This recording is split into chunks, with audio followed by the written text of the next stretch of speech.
அளவு ப்ளவுஸ் வச்சு கிராஸ் உயரம் எடுக்கும்போது நான் சொல்ற மாதிரி அளவு எடுத்து பாருங்க, கண்டிப்பா பர்ஃபெக்டா இருக்கும். அளவு ப்ளவுஸ் வந்து கம்பல்சரி உள் சைடு இருக்கிற மாதிரி பாத்துக்கோங்க. அது மட்டும் இல்லாம ஹூக் கட்டி இருப்போம் இல்லைங்களா, அந்த சைடு தான் மெஷர்மெண்ட் எடுக்கணும். கிராஸ் கட்டிங்கா இருந்தாலும் சரி, நேர் கட்டிங்கா இருந்தாலும் சரி, இந்த மாதிரி இழுத்து வந்து கிராஸ் உயரம் எடுக்க கூடாது. பிளவுஸோட சென்டர் பாயிண்ட் இருக்கும் இல்லைங்களா, அங்க வந்து வச்சு இந்த மாதிரி ஸ்ட்ரெயிட் பண்ணி பாருங்க. அது வந்து எந்த இடத்துல நமக்கு ஸ்ட்ரெயிட் வருதுன்னு சொல்லிட்டு. எனக்கு வந்து பாத்துட்டீங்கன்னா நெக் பீஸ் வச்சு அடிச்சிருப்போம் இல்லைங்களா, அது நேர் வந்து கரெக்டா ஸ்ட்ரெயிட் வருது. இப்போ அங்கிருந்து இன்ச் டேப் வந்து மெஷர் பண்ணிட்டு வாங்க இந்த சென்டர் பாயிண்ட் வரைக்கும். சென்டர் பாயிண்ட் வரைக்கும் வந்து பாத்துட்டீங்கன்னா டோட்டலா 9 இன்ச் வந்து இருக்கு. அந்த 9 இன்ச்ல இருந்து பட்டி ஜாயின் பண்ணியிருப்போம் இல்லைங்களா, அது வரைக்கும் வந்து எடுத்துக்கோங்க. டோட்டலா 11.5 இன்ச் வந்து இருக்கு. இது வந்து ரெடி மெஷர்மெண்ட்.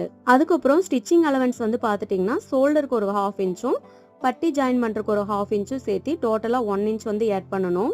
இந்த மாதிரி தான் நம்ம கிராஸ் உயரம் எடுக்கணும்.